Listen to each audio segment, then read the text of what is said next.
What's going on, everybody? Welcome, not welcome back, but welcome to the very first episode of Stories by Pokemon Radar. This is my very first episode of my new podcast series, Stories. I'm going to tell and share stories about my life, about Pokemon, mostly Pokemon, at least recently, once a week here, and see how it goes. Again, I'm going into this completely unprepared. I have a topic, a day, an event at the top of my mind that I will just dive into and start talking about. So let's dive right in, sit back, relax, enjoy the soothing sounds of my voice and this ASMR. Got to do the Oz. Hey, I'm using my nice camera for my face cam here, so you can see all my pores. You can see very clearly all the little scraggly things in my beard. Yeah, no more to hide. I'm all in the open here, and yeah, we're gonna get right into it. Hopefully, I don't dox people. Hopefully, I don't dox myself. Hopefully, when I tell these stories, they they shed some light on your life, on your morning, on your day, on your week, on your month, on your year, whatever it might be. I really should get into audiobooks, maybe just poetry or something like that. Just I'm really full of myself right now. I got a little bit of a tan out in the sun, worked out today, tweaked my back. It really hurts, but hey, I'm here. Um, so yeah, life is good. But let's start out with something most recent here that I wish I had gone live with or shot more videos with. But let's talk about Collecticon and the whole story surrounding this. Definitely going to have to get back into the zone of podcasting and storytelling and working on a more structured podcast for you guys. But I want to tell you a little bit about Collecticon, how it went, where it went, who I met, who I saw, and so on. What I did and who I did it with.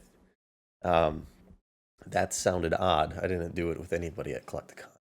But yeah, so Collecticon number 2. This is the very first, I think, uh, large event coming out of the pandemic. Collecticon. This is the second one they ever held at the same exact location in Frisco, Texas, at an Embassy Suites Convention Center hotel.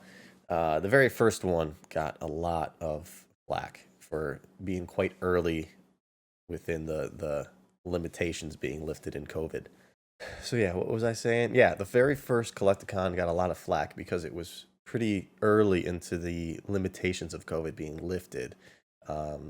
People like Leonhardt and Real Breaking Nate, and those that were Leonhardt wasn't officially a part of the first one, but because he's Leonhardt, he got tied into it because he showed up. And they actually, had public apologies on Twitter. People were just giving them a lot of crap or going to this event where people weren't wearing masks and it was unsafe. And um, I believe I've been told that there were 0 hospital cases, COVID cases out of that event. Things are kept track. I think pretty well, at least during that time. I wasn't able to make the first one. Believe I was believe I was in Dubai, or somewhere else.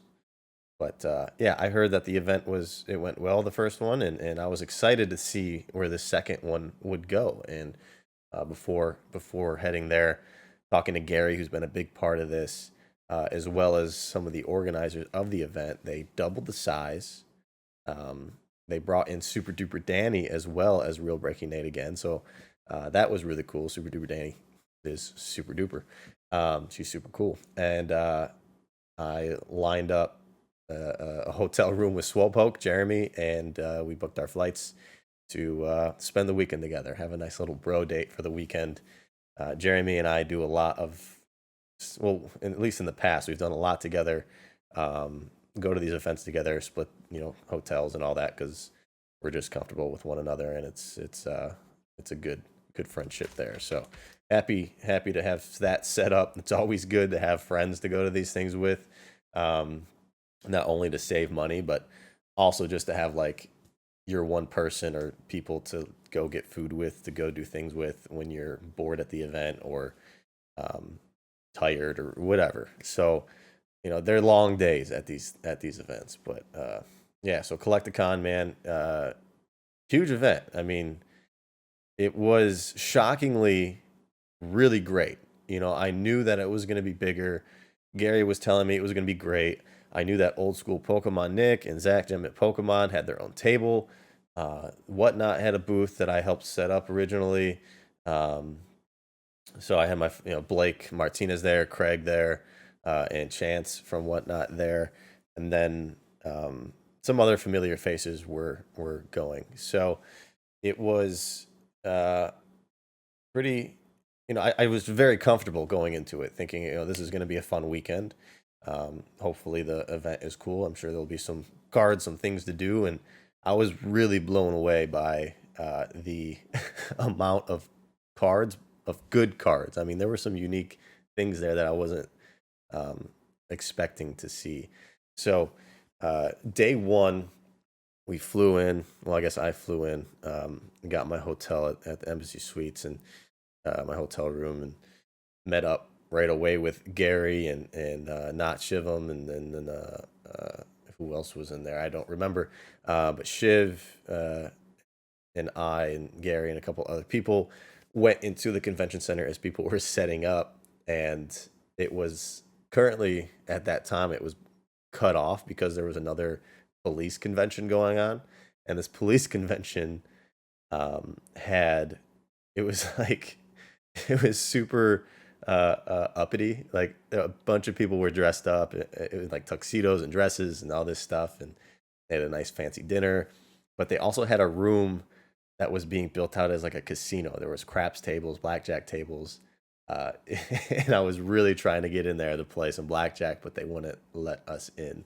So um, as I was trying to sweet talk my way into there to play some blackjack, we went over to the convention center to the where people were beginning to set up, and this one dude was pulling out a bunch of product already, and he pulled out these Justin Bieber boxes from 2000 and gosh 5 or 6, and I knew right away that those were the boxes that had the Drake rookie in them that people have been going bonkers over. So I bought him out of his Bieber boxes, and I overpaid for them just because I wanted something unique and weird and fun to open, which is something I always do this whenever I go somewhere with people. I need something to open because it's what I enjoy, and I'll just spend money on it. And whether or not they enjoy it, I enjoy it. So I had 8 Justin Bieber boxes with me, carrying them around. Graciously, Gary was carrying it around for me on his. He had a little walker. He doesn't need this walker. He just has it because it just wants to sit down whenever he can. But it also is great for carrying stuff. So thank you, Gary, for letting me utilize that to carry the Bieber boxes for a while. So uh, while I was waiting for Jeremy to get in, he came in later that night. Just people were slowly cycling in.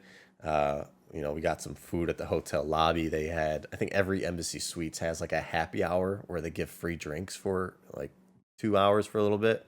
Um, so people were having some drinks and having a good time, meeting up with each other, meeting each other. I met that night. Who did I meet? Don Diego and her brother, and um, Yizzy was there with Shiv. Those were the first time. That was the first time I met them. Um, Super Duper Danny was in. She was getting some filming with one of her friends. Um, and then, of course, Gary, Autism Instruct, Twan, and their daughter, Akara was there. I always say it differently, Akara. Um, it's Akara, I believe. But yeah, just got some food, hung out, had a good time. And uh, that Friday night, that was the first night we just all kind of hung out. I went to bed early. I'm an old man. I'm an old soul. I don't like to drink. So I went to bed early so I could have a nice, refreshing morning to start off the day for the first day of Collecticon, which we're going to get into right now. So, first day of Collecticon, uh, I actually got VIP badges for me and Jeremy. Shout out to Matt for that. Thank you, sir. That was very clutch. I mean, I believe the first day there was like a 2 hour line just to get in. So with the VIP badges, I was able to just walk right through. There's a VIP room with drinks and some snacks. So that was just super clutch. I don't know if I could do this event without that. I'm already I just put myself at this level where I'm not going to be able to go down now. So hopefully for the following events I'll get one. I probably won't. I'm just Pokemon radar. So um, yeah, that was cool. Getting a VIP badge. Oh, when when Nate came in late Friday night, the dude was just getting bombarded by fans and was just super tired. So me and Danny, we snuck him into the corner of the hotel lobby restaurant just to get him away from people. And I mean, the dude was just like super tired. Um, from his flight and whatever he was doing the day before, just working like crazy like he does, making these YouTube videos. But we had to like sneak him to the corner, get him away from fans, and that didn't really help because some of my friends started coming over to the table with me and Danny and Nate, and then as that crowd continued to grow and grow and grow, everybody found out he was over there and started talking to him, and I felt so bad. He had like six people surrounding him, wanting to get drinks, like hang out, spend time, like hang out the next day, and he was just dead tired. And I just see him just in agonizing pain. So I just yell his name. This is what I do a lot to people. Like I can read rooms very well, and I just knew he wanted to get away, go to bed, and just kind of hang out and not be bombarded by people he didn't really know. So I just yelled his name, told him to come over, and then pretended to have a conversation with him just to get him away from that. And yeah, that led to a better night, which we then opened the Justin Bieber boxes that night in his room. Um, I went live on Instagram, had like 3 watchers, so fantastic. Nobody cared to watch me open Justin Bieber boxes, but they were surprisingly kind of unique. You know, we pulled 3 of the Drake rookies, just the base Drake rookies, which are like $150 cards in PSA 10. Um, but there's refractors, and they're like one in every 2 boxes. And we pulled, so we didn't pull the Drake refractor, which is like $1,000 card, but we pulled a couple refractors of just like the worst cards possible. They had like puzzle pieces, and some of the puzzle pieces were just random shots of like a ceiling or like a light, and we got refractors of those. So that was pretty lame. But yeah, that was me, Gengar Brigade, Jeremy, Nick, Danny, and Nate. But yeah, the first day of the event, we got down there pretty early. Jeremy and I had some breakfast. Saeed took us to a local coffee shop, which was just like phenomenal. Super, super, again, just uppity, like a hipstery type coffee shop. Great coffee, fantastic. I try not to drink coffee, but it was awesome. Um, so we got some coffee, I got a muffin, had some breakfast, and got to the event. Poor Saeed had to wait in line because he didn't get an extra VIP badge. But Jeremy and I were hanging out just by collectic or by Gem Mint and Old School Pokemon's booth as they were setting up, and we walked over. We were just walking through the entire thing just to see what people had. Heritage Auctions was there. They had all their like insane stuff for the July block, which they had a Protostoys at first at Base Box. They had some sweet video games and comics. One of these like video game trophies with a Pikachu plush in it. So that was really cool to see. Um, there was a pretty wide variety of people at this event between just like hobbyist stores, um, auction houses, grading companies, and I guess influencers. So yeah, it was comics, Pokemon, sports, Funko, good variety of items, mostly Pokemon, which is great, but good variety of items to go through and variety of people to see. Um, so yeah, Heritage had some cool stuff out. There were a couple grading companies. There was a grading company that was grading VHS tapes. They had a graded Lion King VHS tape, and I wanted to buy it so bad, but they weren't selling it. I don't really care to grade any VHS tapes, but I love Lion King, so I just wanted that one, and they wouldn't sell it, so that made me mad. Um, but a lot of these booths had some crazy stuff. There was one pretty large booth called Strike Zone that had a ton of open booster boxes, and they were selling. I missed out on this. I just looked it over. They had an open first edition Team Rocket box, with $200 packs in it, and somebody just like bought them all out. So I missed out on that because I just overlooked it. But they had a bunch of stuff. One dude had a solid gold, like real solid gold Burger King Charizard card. You know, the gold Charizard or the gold Pokeball cards from Burger King. He made a real gold one. He said it was like 11, 12K worth of gold. Um, so that was really cool to see. It was quite heavy. Um, but who else was there? World Card Traders was there. Uh, and there was a lot of breaks going on, which was a little bit concerning. So here's the biggest downfall of Collecticon. It just saturated uh, whatnot, and it saturated the breaks because people were trying to do really big events during the event, and it didn't feel like the place to do it there.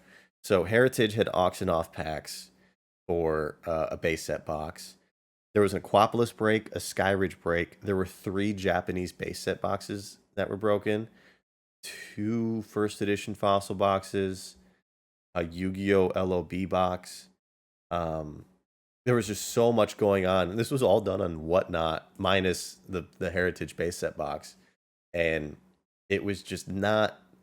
You usually think those events are the place to do that, but it just wasn't. People were, there were a couple people there who would bid and get in on the action during it, but it was just too much in too little of a time. So we saw some pretty low prices on this stuff. Not mixing it in with a slowing down market, but it was just oversaturated. People were doing too much during this event that um, was a little interesting. I kind of figured that people were going to be there to really buy, but the majority of people, again, can't really afford this stuff anymore. So the majority of people there were just hanging out, meeting people, getting photos with the people they were fans of, autographs, whatever, and just having a good time. I mean, other than me, me Blake and Swolpoke and A Rod, we dropped a lot of money on heavy packs at the Pokemon Network's table. Which, if you guys saw my TikTok, that's where we got all those packs from the Pokemon Network.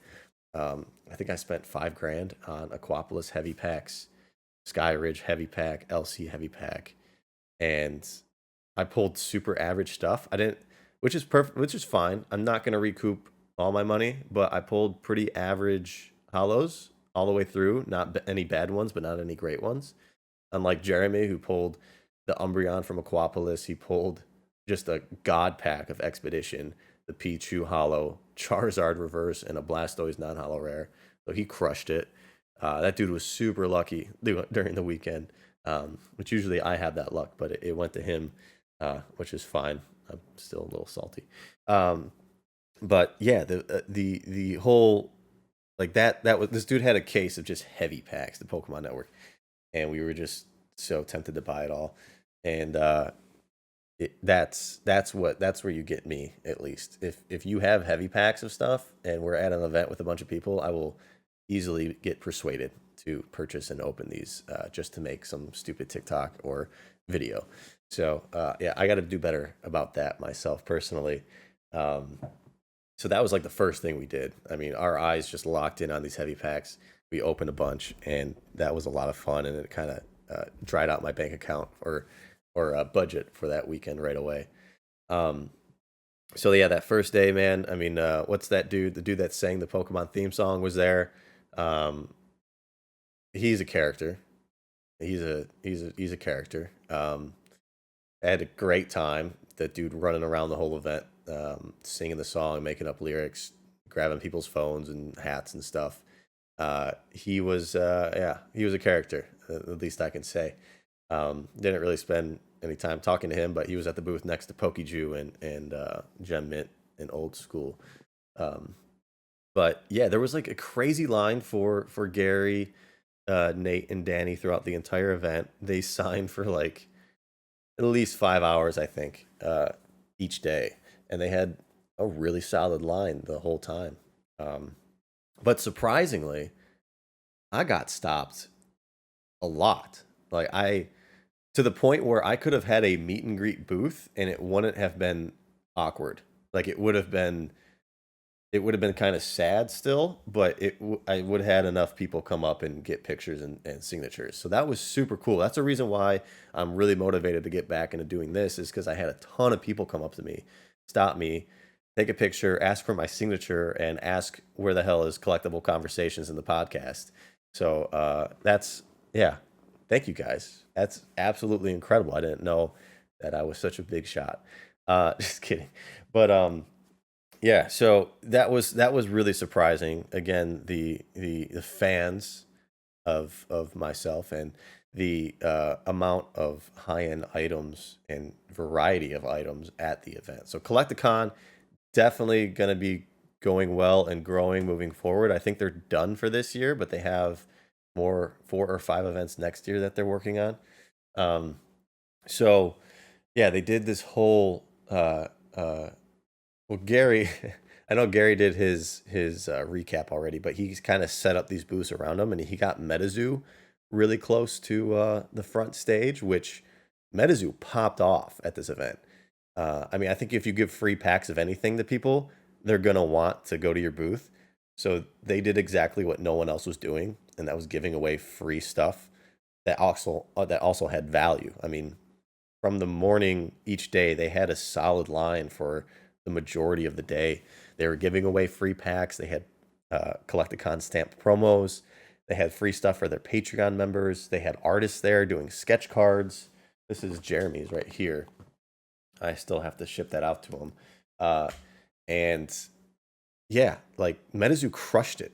I think, a lot of the hype is built around the secondary market right now on them, but they're also like what, a couple weeks out from their first edition set release, as well as just like a big marketing push. So MetaZoo is seriously on the come up, and it's to me still odd, but I guess good for them.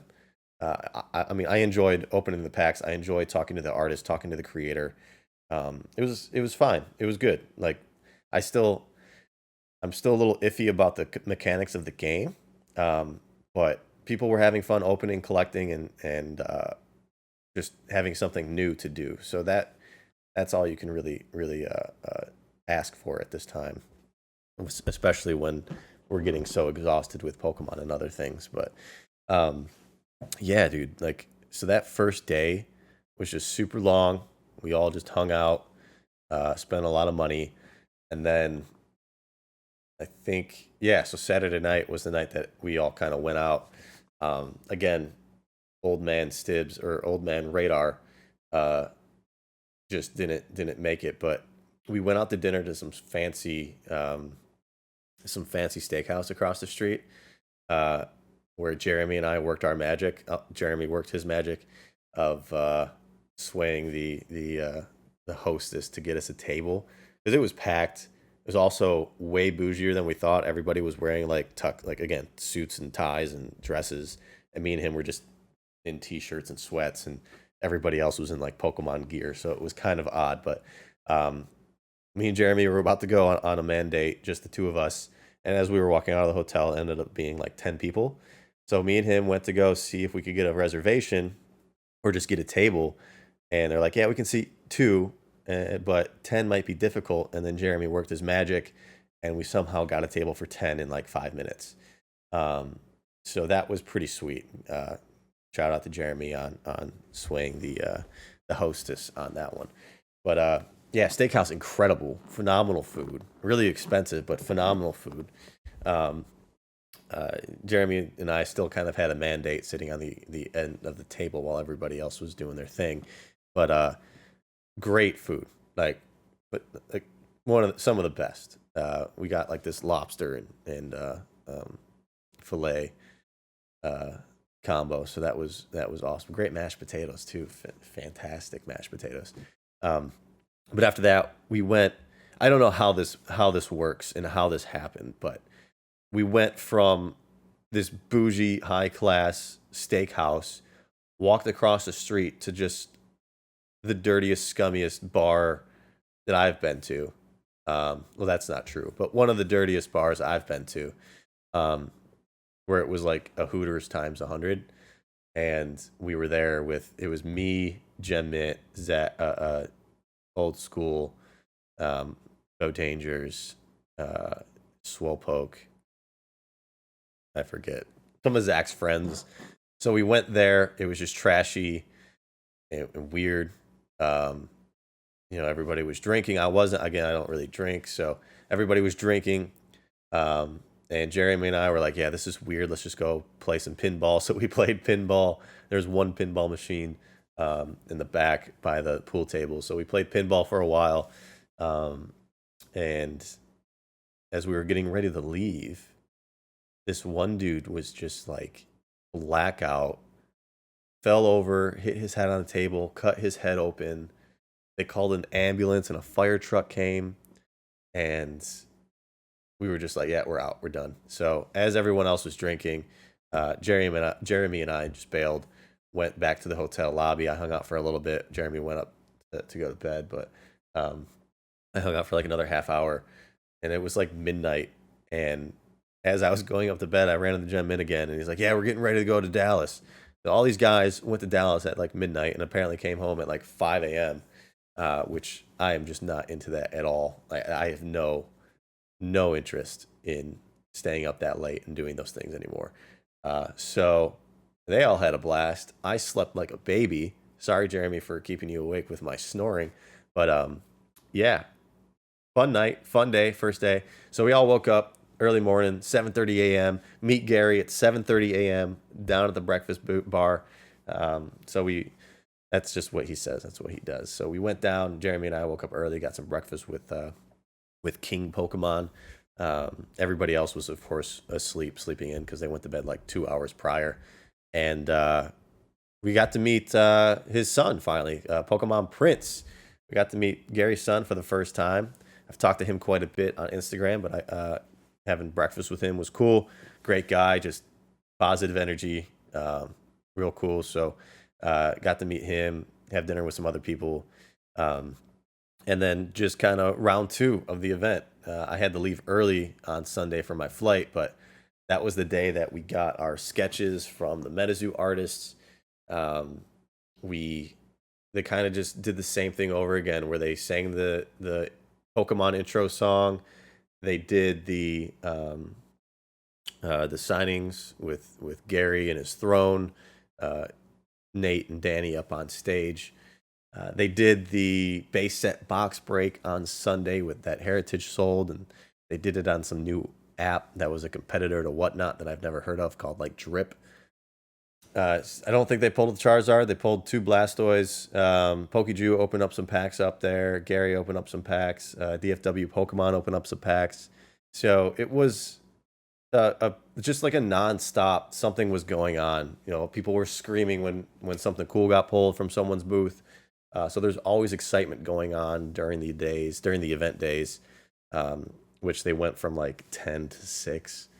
And yeah, so there was always someone breaking something at a booth, which was great. It was oversaturated, but it was great. There were always people to talk to. Oh, I met up with shoot, what's his name? I'm blanking on the name. I don't have the business card. But the dude that makes the display cases with the magnet guy, we've all seen TCA do it, which I think I'll be getting a referral code or something here soon for it because I'm gonna get one made for some of my stuff. But yeah, I'll remember the name when I do the ad read. It's just not off the top of my head right now. I can't think of it. But Collecticon, man, great event. I'm gonna try to keep this a little bit shorter. Um, I missed out on the fun Sunday night, unfortunately, where Bugcatcher Cards got like the presidential suite, had everybody up there to play like beer pong and drink and have a good time, make TikToks together. So I missed out on that. Sorry, Bugcatcher. That looked pretty sweet. I wish I was there for that. But yeah, really great event for networking, just hanging out with friends, having a good time, spending a lot of money. So I highly recommend going to the next Collecticon wherever it is at. Well, yeah, sorry for rambling like crazy on this one. I'm just trying to get my feet wet again with this conversational thing. And hopefully I can be a little bit more structured next time and have a better story to tell. I don't know. I enjoyed it. I'm just here sitting talking my mind. It's like a personal diary. That's what I'm doing here. This is a personal diary, just so that I can remember the good times that I had and things that I did. So make sure you guys come check this out next Monday, where we'll have another story, maybe something related to a trade that I'm working on right now that's worth quite a bit of money. So thank you guys again. Be sure to like, subscribe, follow, comment, do all the good things, and we'll see you next week.